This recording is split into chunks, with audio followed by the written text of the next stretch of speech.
morning. Welcome to Coffee Time Bible Study. Welcome, Brother Larry, Sister Kaylee. How are you? I never know what to call you. Just Larry and Kaylee, what it says on the screen. Okay, that's what I'll call you then. Welcome to Coffee Time Bible Study. We are getting into Moses this morning, and we are excited. I'm glad you're here, Larry. Last week we finished. What? I'm sorry. I was just saying thanks for the welcome. Yeah.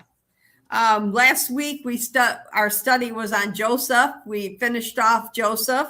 We could have went on a few more weeks, like Kaylee said, and but that's okay. We discussed his dream and Pharaoh's dream, and we discussed the years of plentiful versus famine.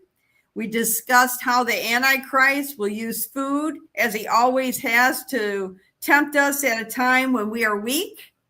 And the famine was a time the people were weak, and they had sold everything, their grain, their livestock, and they even went into slavery themselves. This is to remind us of the end times, when the temptation to take the mark will be because of famine, one of the things. And we talked and read verses about our stomachs being gods in Philippians 3:17 through 21. And after Joseph rescued his family and moved to the land of Goshen, and they lived in peace for several generations, a new Pharaoh came into power, and he didn't know Joseph. And he had no allegiance to Joseph or his family or his generations. And this Pharaoh divided the Hebrew people and made them slaves. So that brings us into the story of Moses. And we're going to start in Exodus chapter 1, verse 1 through 14. Kaylee, if you could read that for me. Exodus chapter 1, 1 through 14. These are the names of the sons of Israel who went to Egypt with Jacob, each with his family: Reuben, Simeon, Levi, Judah, Issachar, Zebulun, and Benjamin, Dan and Naphtali, Gad and Asher. The descendants of Jacob numbered 70 in all. Joseph was already in Egypt. Now Joseph and all his brothers and all that generation died, but the Israelites were exceedingly fruitful. They multiplied greatly, increased in numbers, and became so numerous that the land was filled with them. Then a new king, to whom Joseph meant nothing, came to power in Egypt. Look, he said to his people, the Israelites have become far too numerous for us. Come, we must deal shrewdly with them, or they will become even more numerous. And if war breaks out, we'll join our enemies, fight against us, and leave the country. So they put slave masters over them to oppress them with forced labor, and they built Pithom and Ramesses as store cities for Pharaoh. But the more they were oppressed, the more they multiplied and spread. So the Egyptians came to dread the Israelites and worked with them ruthlessly. They made their lives bitter and with harsh labor in brick and mortar and with all kinds of work in the fields. In all their harsh labor, the Egyptians worked them ruthlessly. Yep. So this sets what's going on, what happened. This is giving us the storyline that Joseph prospered. This is a prophecy that came true, that Joseph was his generations were going to be prosperous and many and multiply, and that's what they did. And I love how it says that the more that they tried to oppress them, the more they multiplied and had children and more generations. So they weren't going to stop the the God's will. He was going to multiply the people.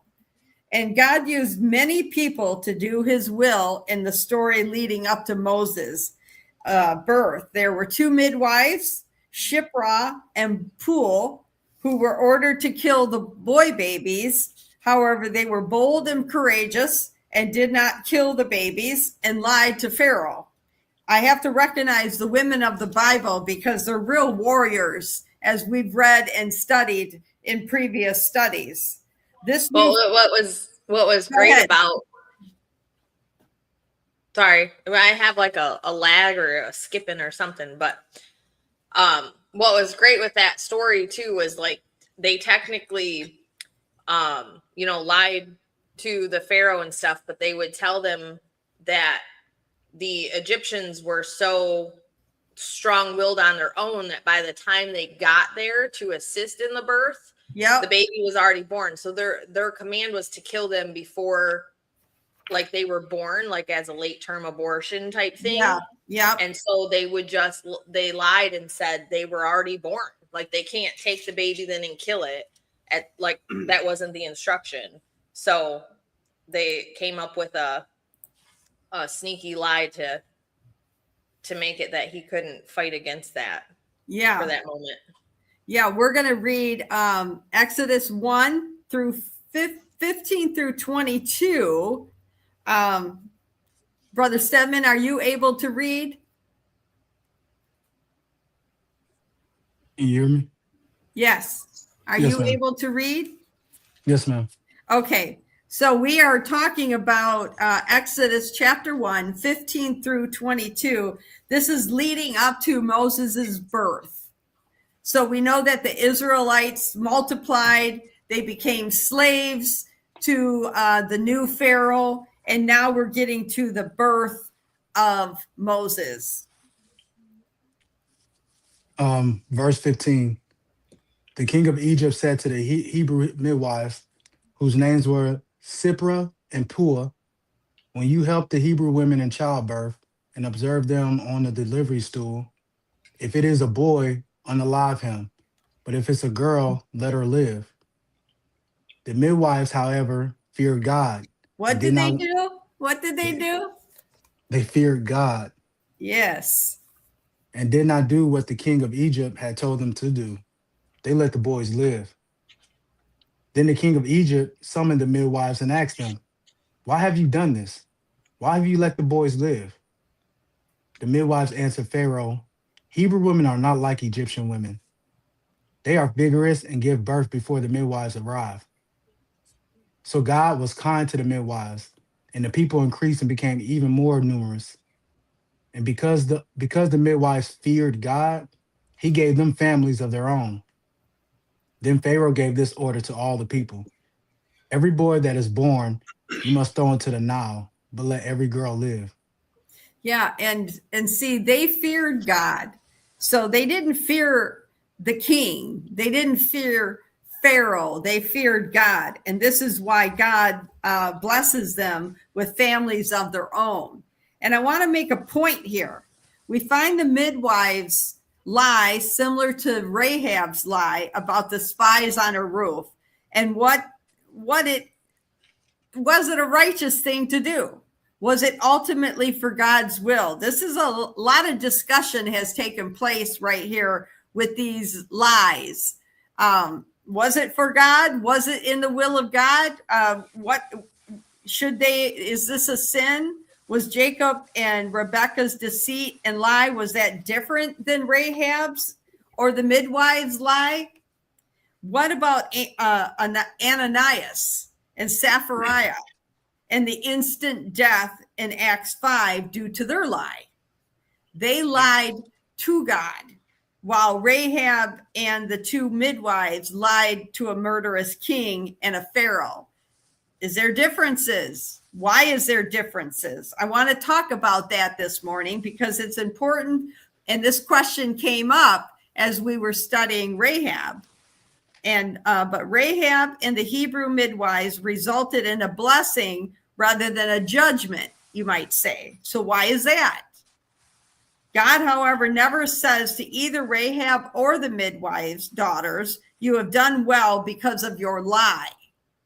He never says that in anything that we read. We just read it's because they feared God. He gave them families of their own. They valued God's law above Pharaoh's law. And Rahab, it says in Hebrews 11:31, by faith, Rahab was not killed with those who were disobedient.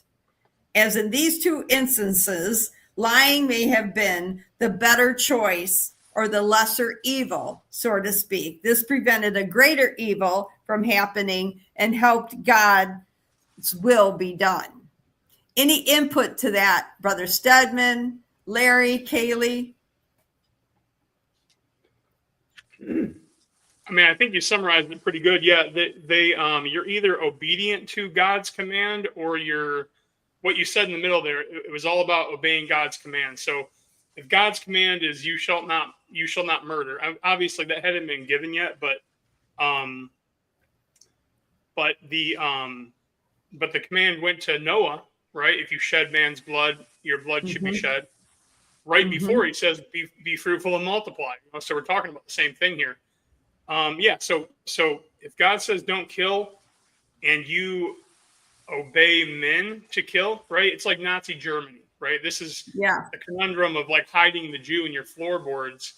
It's better to hide and lie to the Nazi soldier as opposed to have them break in and take their life, right?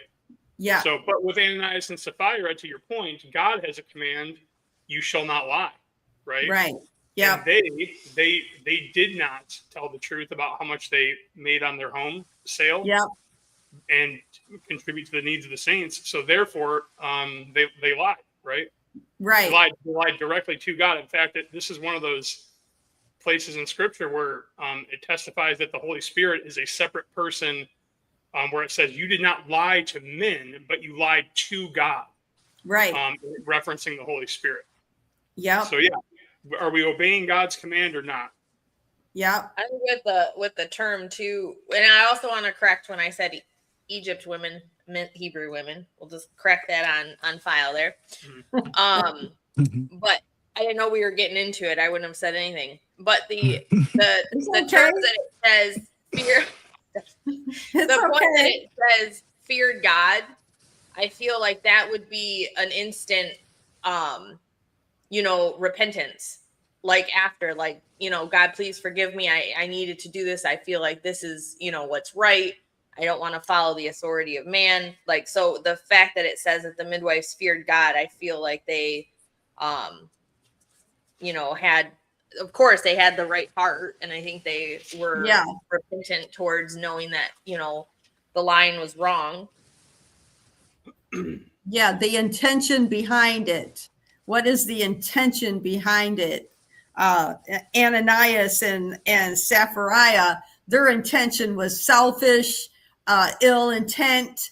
They were going to hide the property. They were going to do lie right to God. So their intention was not a lie to help someone else. Go ahead, brother. Go ahead. I was going to say the testimony of Peter in the book of Acts 2 and the other disciples when they're sharing the gospel, and the authorities come to them and say you're not allowed to do that anymore, and they directly say the same language. We fear God and not man, so therefore we don't obey you, right? We don't obey what you say when God has given us a command to obey. So. That's when we have the fear of the Lord as at the forefront of what we're doing, the rest doesn't matter. He's going to take care of and put in place the things that he wants done if only we follow him. But it's that, are we going to follow him? Did the midwives follow the Lord, or did they follow the laws, the rules, the job? No, they followed the Lord. But it's very interesting, and we're going to talk about these midwives a little bit more, because I found it very interesting that at the end here, he blesses them with families of their own, and we go right into Moses's birth. So it makes you go, according to the I did a little bit of research, but I want to kind of stick to our Bible study, and then we'll get into them a little bit more. So put a pin right there. Kaylee, can you read Romans chapter 2, 5 through 11? And let's get into this lie a little bit more. Let's look at scripture when it comes to that. Romans chapter 2, 5 through 11. But because of your stubbornness and your unrepentant heart, you are storing up wrath against yourself for the day of God's wrath, when his righteous judgment will be revealed. God will repay each person according to what they have done. To those who by persistence in doing good seek glory, honor, and immortality, he will give eternal life. But for those who are self-seeking and who reject the truth and follow evil, there will be wrath and anger. There will be trouble and distress for every human being who does evil, first for the Jew, then for the Gentile. But glory, honor, and peace for everyone who does good first, or for everyone who does good, first the Jew, then for the Gentile. For God does not show favoritism. Yep. So that goes to show the intent, the unrepentant heart. What is your intention behind these lies? I just wanted to bring that out, that if you're doing evil and your intent is evil, then that is where God's wrath is going to take place in his judgment. I want to turn to Revelations chapter 22 and read 12 through 13. I'm going to read a couple of these. These are real short. Look, I am coming soon. My reward is with me, and I will give to each person according to what they have done. I am the Alpha and the Omega, the first and the last, and the beginning and the end. So God is the judge, and we are to act righteously. And did Shepherah and Pew act righteously? Yes, because they were saving the children. Did Rahab act righteously? Yes, because she was doing the will of God and saved the spies. And Peter helps us to tell us about how to obey God as well as human beings. In Acts 5:29, he says, Peter and the other disciples replied, we must obey God rather than human beings. I'm just making the point that they were following God and not Pharaoh or the king. In Proverbs 12:22, the Lord detests lying lips, but he delights in people who are trustworthy. And in Colossians chapter 3, 9 through 10, do not lie to each other, since you have taken off your old self with its practices and have put on the new self, which is being renewed in knowledge in the image of the Creator. So intention matters. That's the point. Brother Stedman, can you read John chapter 8, 43 through 47? Then we're going to get into discussion about the Shiphrah and Paul. You said 43 to 47? 47, yes. Okay. Mama Sue, can I add something to Oh, it? yeah. Sorry, I didn't even see your hand. Yeah, go ahead. No problem. A lot of times, too, even in modern day court, a lot of the crimes are based on your intent. That's, one of the first things they look at the court of law, too. What was your intent? Did you intentionally mean to kill this person, or was it an accident? If it's an accident, it might get downgraded to manslaughter. Yes. degree murder, but the intent is always a key thing. And it's the same thing with God. I mean, I was just about to we say are that. mirroring God in that regard. Mhm. You know, the intent or the heart. What did you actually want to do? Are you truly evil? Was this a willful sin or accidental sin? Yeah. Same way God looks at us. So just wanted to add that. Yeah, I appreciate that. And that's that also the fear of the Lord in there. Are you just acting on your own accord, or are you acting on the will of God? And that matters. And it mattered in these two situations. Thank you, Sister Mo. I've got my chat on now. I'll pay attention now. Usually I just keep going. So thank you for No that. problem. I know. I was gonna just jump in. It's okay. Yeah, you can jump in. You know that. You're fine. Okay. Brother Stedman, can you read John 8:43 through 47? Yes, ma'am. Verse 43. Why is my language not clear to you? Because you are unable to hear what I say. You belong to your father, the devil, and you want to carry out your father's desires. He was a murderer from the beginning, not holding on to the truth, for there is no truth in him. When he lies, he speaks his native language, for he is a liar and the father of lies. Yet, because I tell the truth, you do not believe me. Can any of you prove me guilty of sin? If I am telling the truth, why don't you believe me? He who belongs to God hears what God says. The reason you do not hear is that you do not belong to God. So in this, he's saying clearly is because you are unable to hear what I say. So do you belong to the devil? We'll use the midwives. Is your intention to be evil, or is your intention to be godly, fear of the Lord, righteous? And this is what he's saying here. Do you belong to the father, the devil, or are you carrying out his desires, or are you carrying out and doing the will of God? Which is it? Because you can't do both. So in this instance, when you have the midwives, they're not trying to do evil with what they were doing. They were trying to do righteous, have the fear of the Lord, lean on him for their understanding, not follow the human direction from the king. So this was a verse that kind of tied that in for me.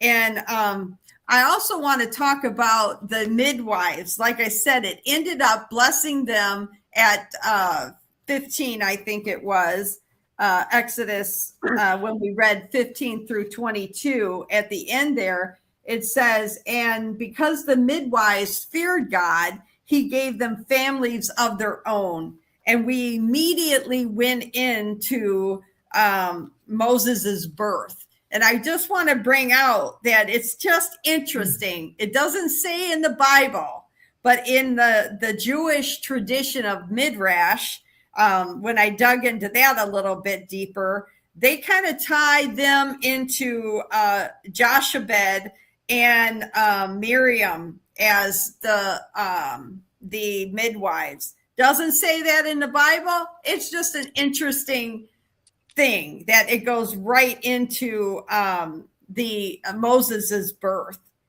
And Pew is a Canaanite name and means young woman or little girl.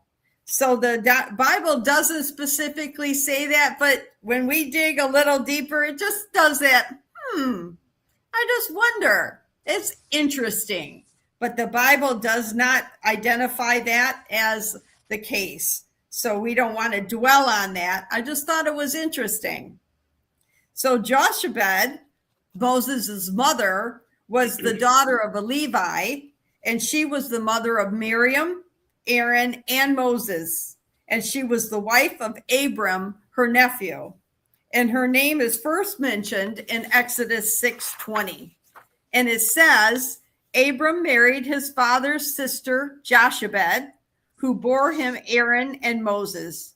And Amram lived 137 years. And in Numbers 26:59, the name of Abram's wife was Jochebed, the daughter of Levi, who was born to Levi in Egypt. And she bore to Abram Aaron and Moses and Miriam, their sister. So Moses was from the tribe of Levi, and Moses had a sister named Miriam.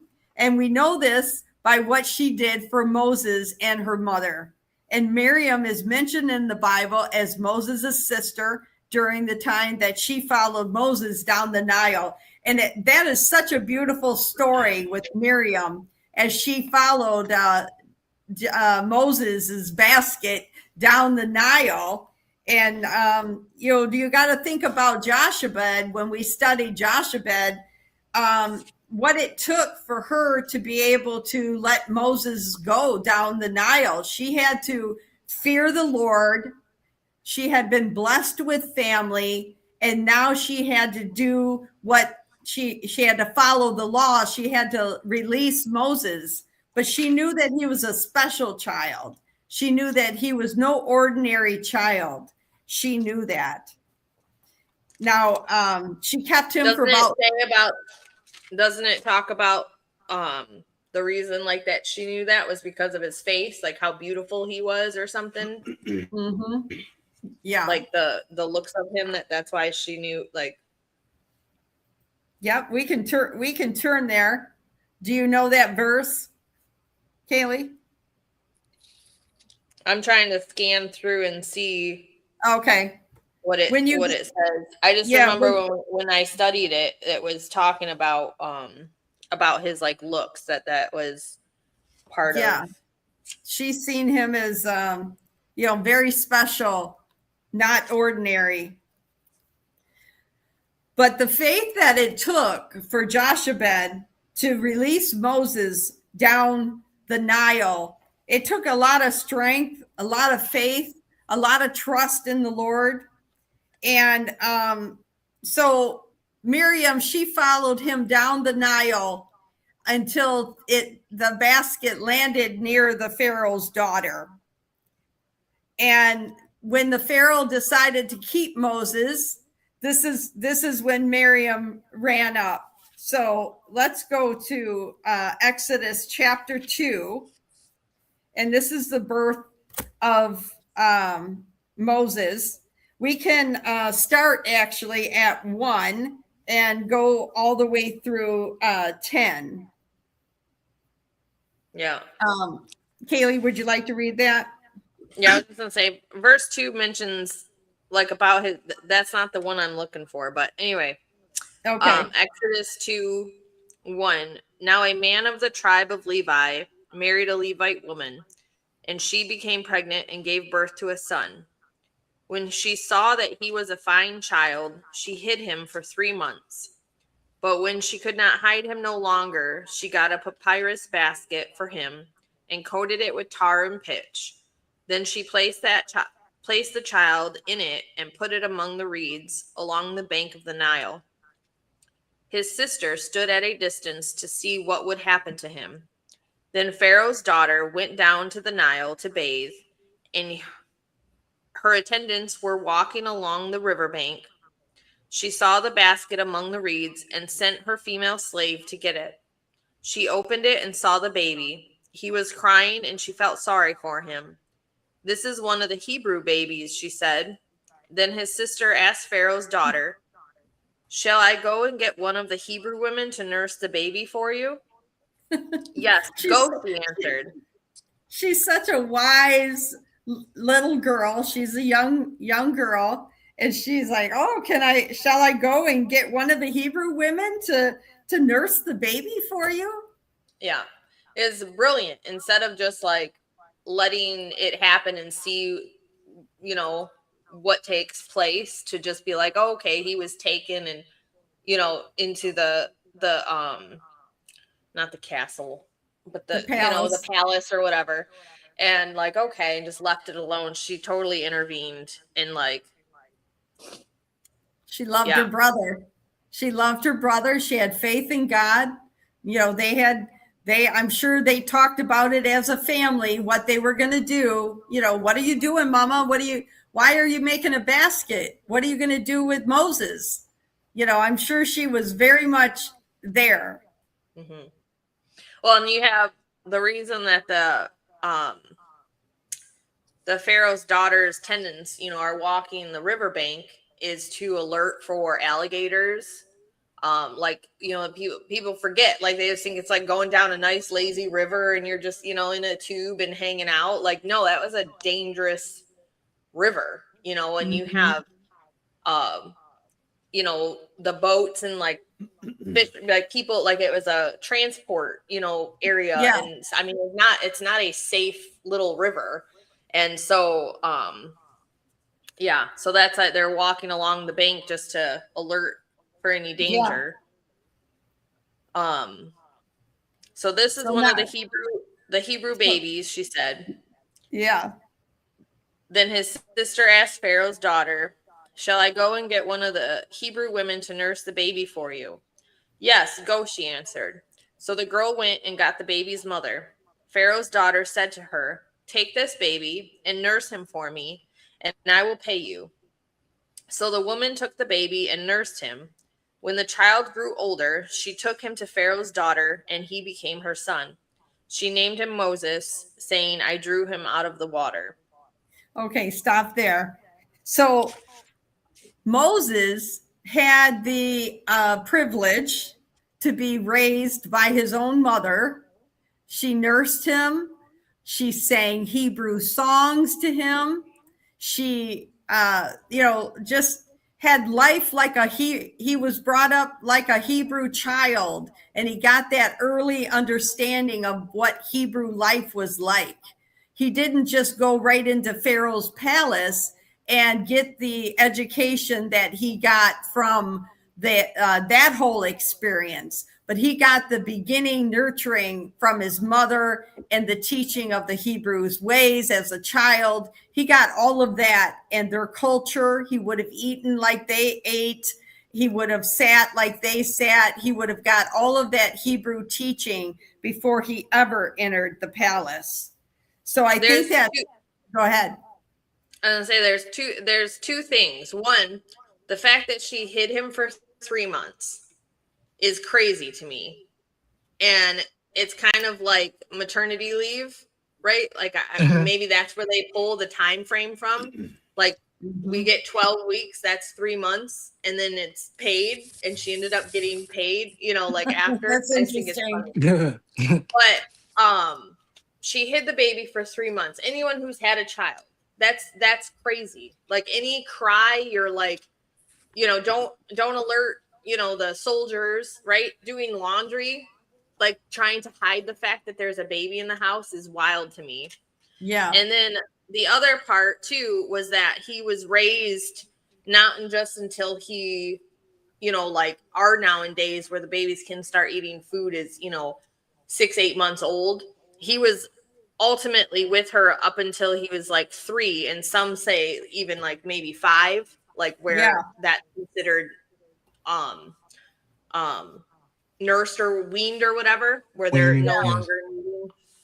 And so we think of like after maternity leave, they then brought Moses back and he's still a baby. Like, no, like you said, like he was taught, he was understood some things of his, heritage. Then the last thing I'm going to say is, could you imagine having him in your home and not telling him you're his mother? Yeah. But you're raising him and doing all these things, taking care of him, but like you're getting paid ultimately to keep your mouth shut. Yeah. Yeah. Like that's just wild. It would be so hard. Yeah. The love of moms. But he was taken back to the palace. He was given to the Pharaoh's daughter, and he was raised as a prince. He had all the luxuries of a prince. He was educated as a prince. He had the wealth. He had the riches. He had the possessions he wanted. He had everything that he desired. And but yet He had empathy for the Hebrew people. He was not like Pharaoh, and he was different. And he began to intervene for the people. Moses is not listed as a major prophet or a minor prophet, but a prophet nonetheless. And again, let's read what a prophet is. A prophet is a spokesperson for God called to communicate divine messages, warnings, and revelations to people, rather than just predicting the future. Ambassadors of God calling for repentance and social justice. And that is exactly what Moses did. Moses killed an Egyptian for beating a Hebrew slave, and he's seen the injustice that was taking place. Moses also attempted to intervene between two Hebrews. Moses, in his anger and fury, killed the Egyptian. Character flaw. And the second time he intervened, he was rebuked and listened to Moses's heart when we read this next verses. Brother Stedman, can you read Exodus chapter 2, 11 through 25 now? One day after Say Moses Exodus had grown, 22. Yeah, Exodus 2, 11 through 25. Sorry, Yep. I probably heard it wrong. I said it wrong. Go ahead, One- Brother Stedman. one day after Moses had grown up, he went out to where his people were and watched them at their hard labor. He saw an Egyptian beating a Hebrew, one of his own people. Glancing this way and that, glancing this way and that, and seeing no one, he killed unalived the Egyptian and hid him in the sand. The next day he went out and saw two Hebrews fighting. He asked the one in the wrong, "Why are you hitting your fellow Hebrew?" The man said, "Who made you ruler and judge over us? Are you thinking about unaliving me as you unalived the Egyptian?" Mm-hmm. Then Moses was afraid and thought, "What I did must have become known." When Pharaoh heard of this, he tried to unalive Moses. But Moses fled from Pharaoh and went to live in Midian, where he sat down by a well. Now a priest of Midian had 7 daughters, and they came to draw water and fill their troughs to water their father's flock. Some shepherds came along and drove them away, but Moses got up and came to their rescue and watered their flock. When the girls returned, Look at his heart. Like he yeah, really has a servant heart. He really has a kind heart. Even though he got angry and he did wrong, he obviously killed the Egyptians. But I mean, he does in the bottom in his heart. He has a good heart. even in 13 when he seen the two Hebrews fighting, he didn't just say that, because I always thought he was talking to both of them, but it says he asked the one in the wrong. Mm-hmm. So that kind of stood out to me as well. And then, like you were saying, his heart, like as soon as he went into Midian, what happened? Verse 18, when the girls returned to Reuel, their father, he asked them, "Why have you returned so early today?" They answered, "An Egyptian rescued us from the shepherds. He even drew water for us and watered the flock." "And where is he?" he asked his daughters. "Why did you leave him? Invite him to have something to eat." Moses agreed to.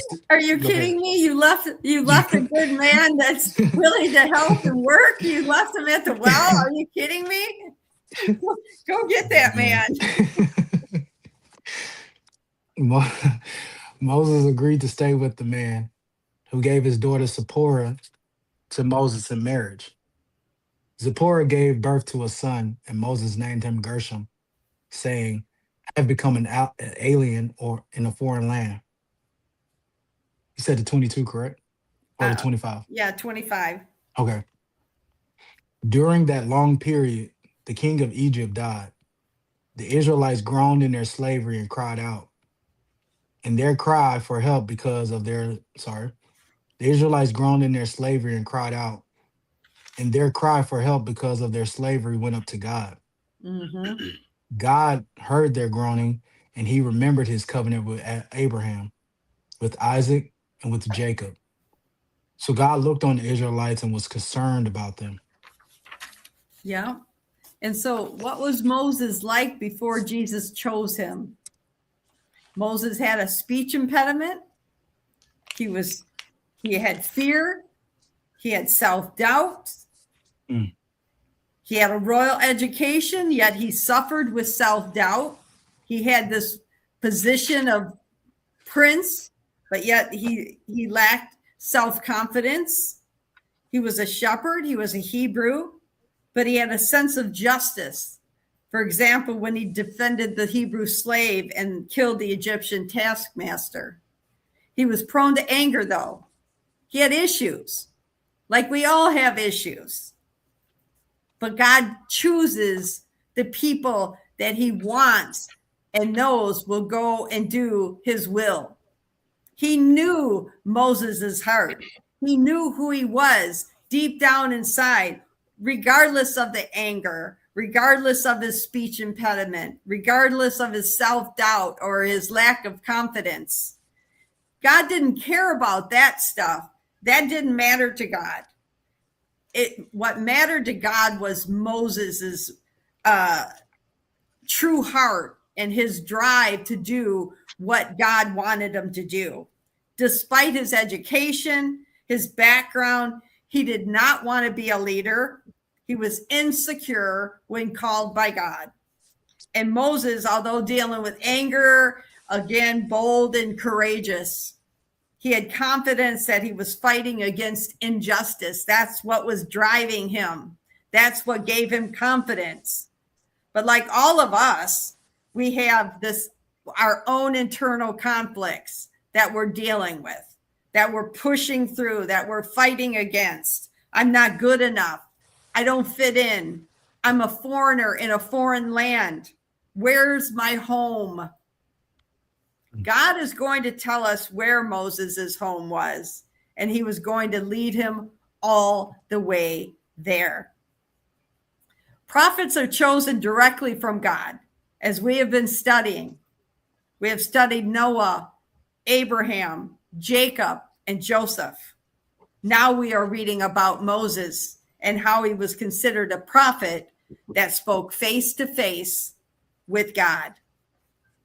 Exodus 33:11 says, the Lord would speak to Moses face to face as one speaks to a friend.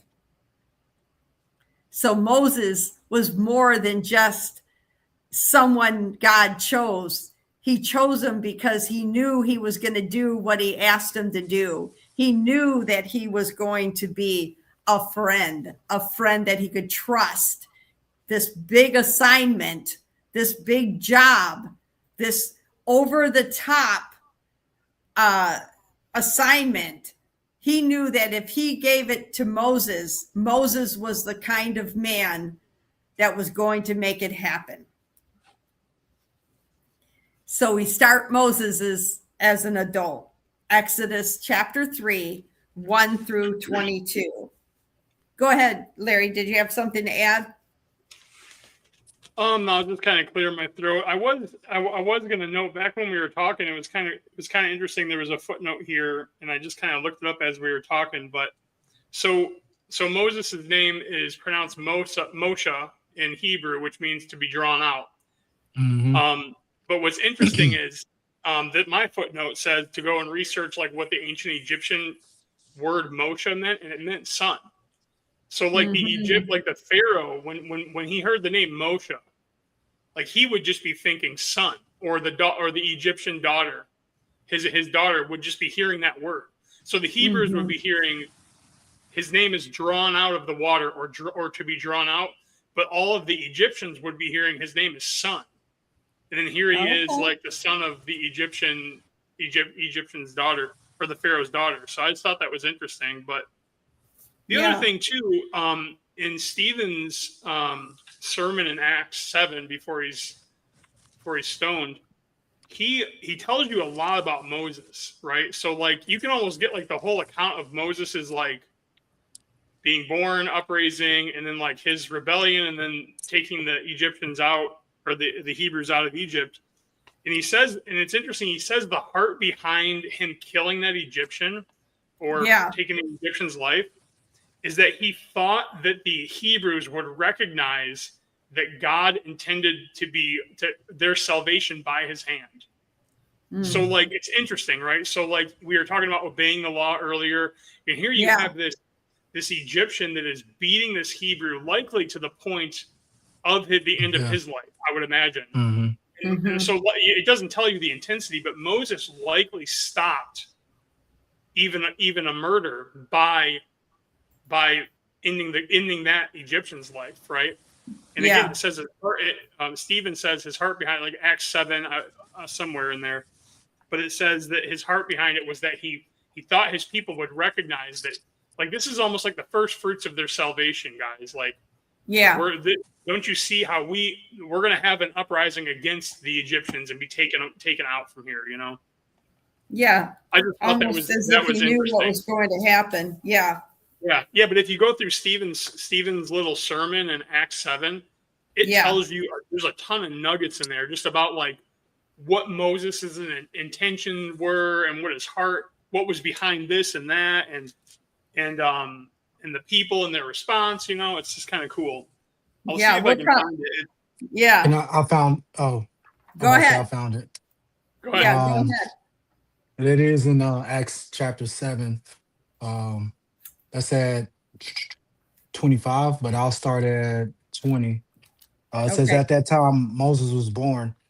He was he was no ordinary child. For 3 months he was cared for in his father's house. When he was placed outside, Pharaoh's daughters took him and brought him up as her own son.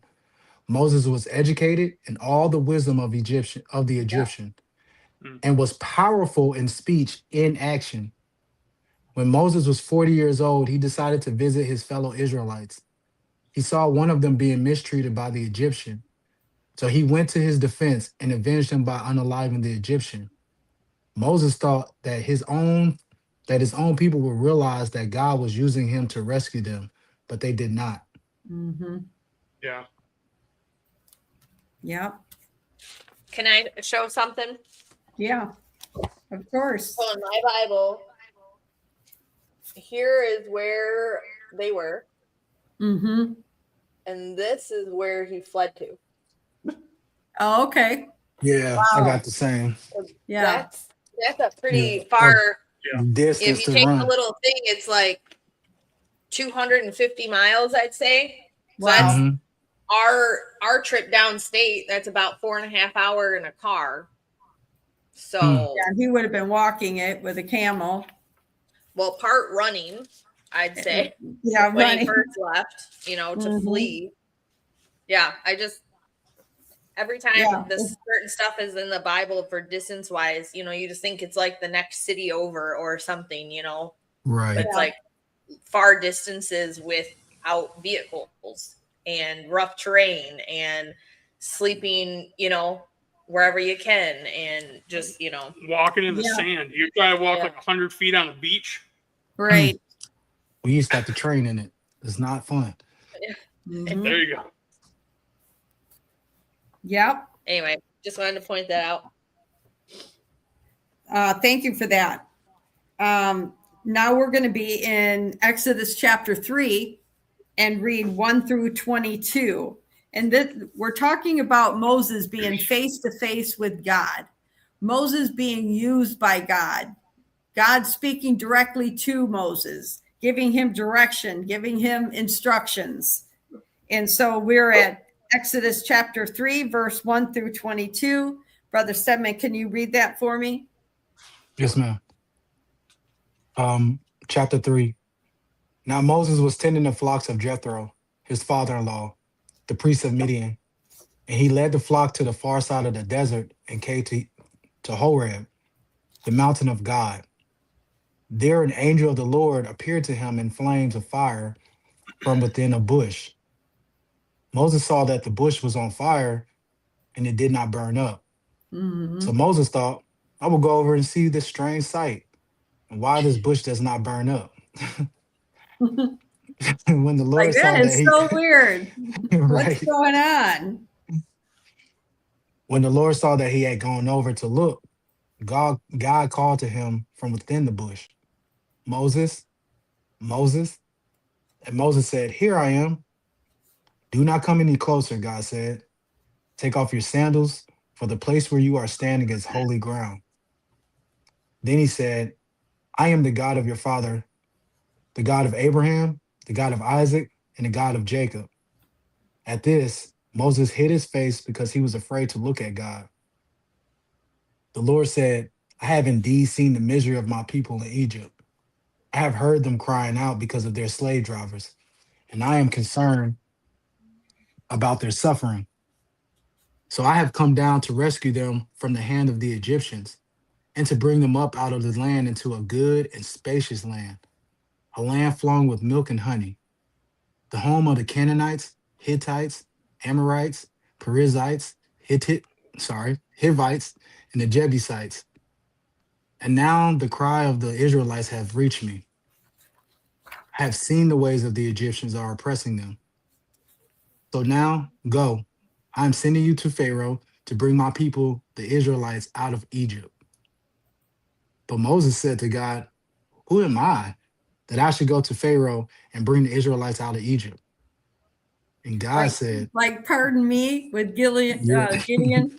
Pardon me, yes. Lord. You want me to do what? Come again? Yeah. Verse 12. And God said, I will be with you, and this will be a sign to you that is, I'm sorry, and I will be with you, and this will be the sign to you that it is I who have sent you. When you have brought the people out of Egypt, you will worship God on this mountain. Moses said to God, Suppose I go to the Israelites and say to them, The God of your fathers have sent me to you. And they ask, What is his name? Then what shall I tell them? God said to Moses, I am who I am. This is what you are to say to the Israelites. I am has sent me to you. God also said to Moses, Say to the Israelites, The Lord, the God of your father, the God of Abraham, the God of Isaac, the God of Jacob, has sent me to you. This is my name, forever the name which I am to be remembered from generation to generation. Go assemble the elders of Israel and say to them, The Lord, the God of your father, the God of Abraham, Isaac, and Jacob, appeared to me and said, I have watched over you and have seen what has been done to you in Egypt. And Hmm. I have promised to bring you up out of I have promised to bring you up out of your misery in Egypt, into the land of the Canaanites, the Hittites, the Amorites, the Perizzites, the Hivites, and the Jebusites, a land of flowing with milk and honey. The elders of Israel will listen to you. Then you and the elders are to go to the king of Egypt and say to him, The Lord, the God of the Hebrews, has met with us.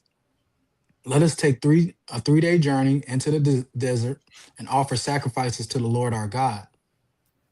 But I know that the king of Egypt will not let you go unless a mighty hand compels him. So I will stretch out my hand and strike the Egyptians with all the wonders that I will perform among them.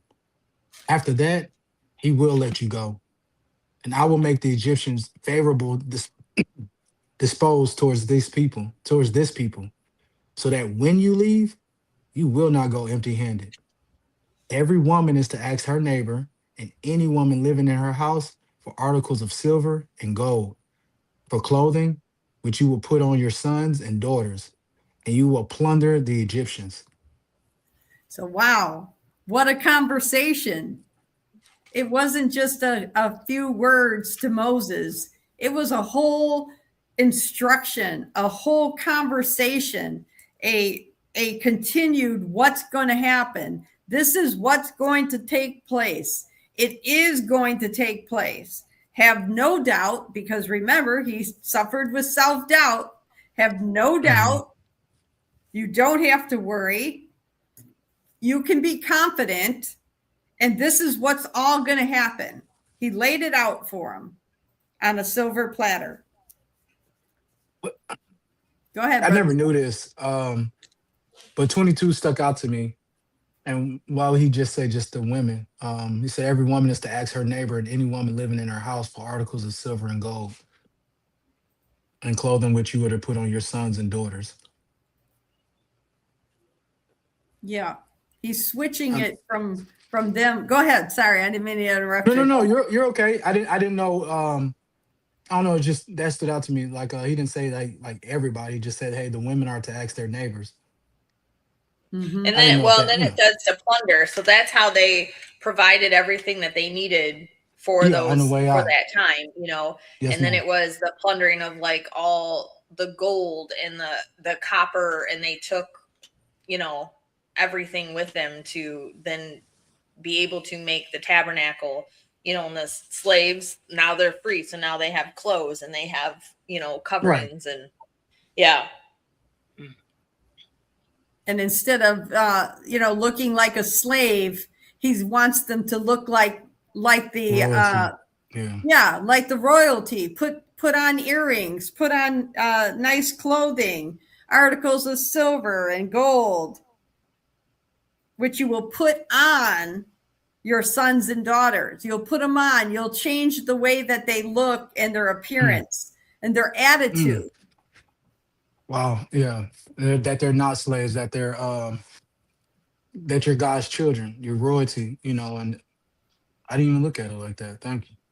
Yeah. I think it's also kind of signifying like the blessing to the next generation, right? So God is like, it's not that I'm just taking you out. You know, it says over and over in the scriptures, his blessings are from to this generation to the next generation, over and over and over. And you know, you're to teach God's law to the coming generations, right? Mhm. So I think this is very symbolic of God going, I'm going to take the wealth of Egypt and bestow it upon your children, right? And literally, they're wearing it on their necks. You know, likely too, there's probably more children and they're full of energy, so they get to carry. They can hold the.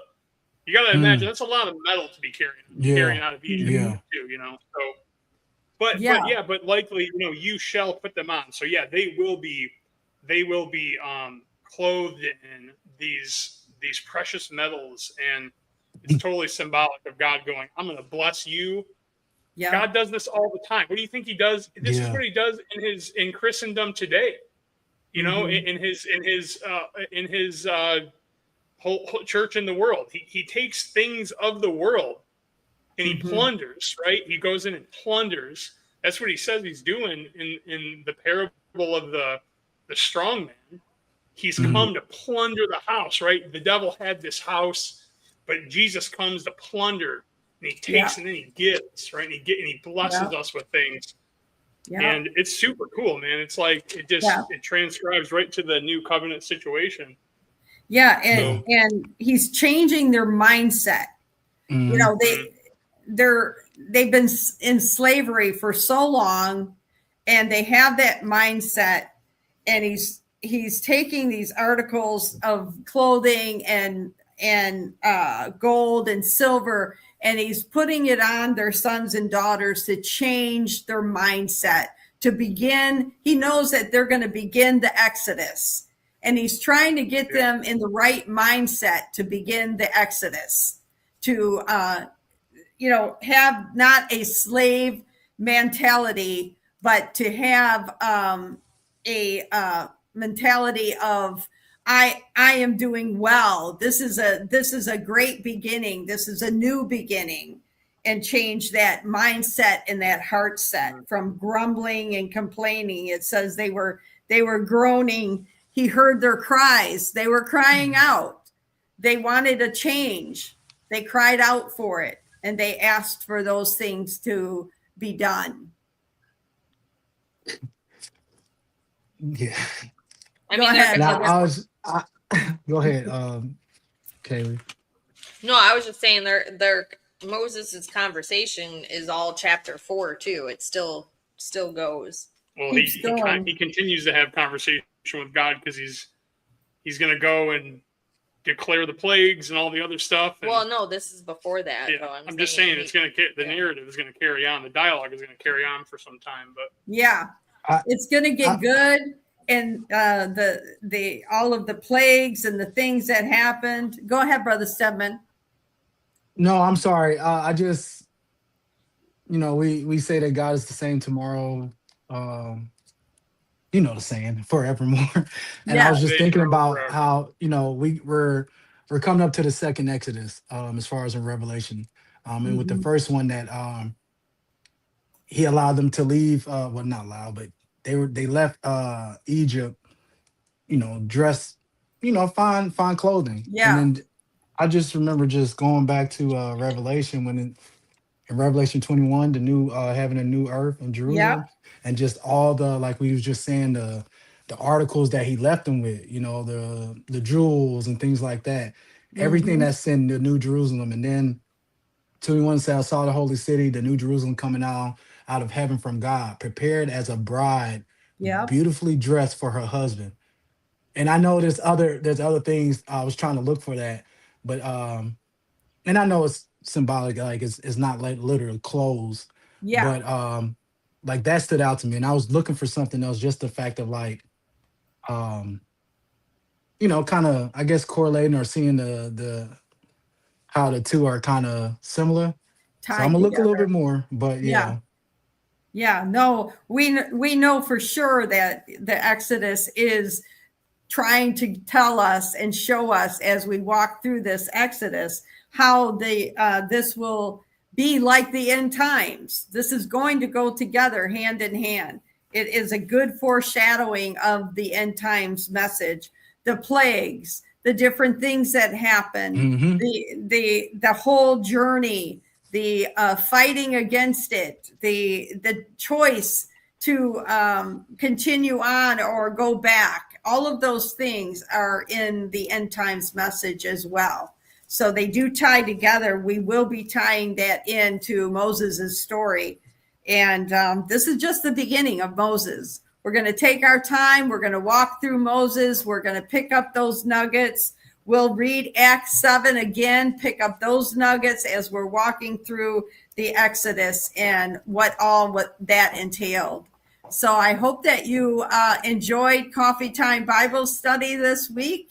And we'll see you next week at 9:00 a.m. on Tuesday for Coffee Time Bible Study. Thank you, Larry, Kaylee, and Brother Stedman for joining, and everybody on Zoom. We'll see you next week. Bye-bye. Bye.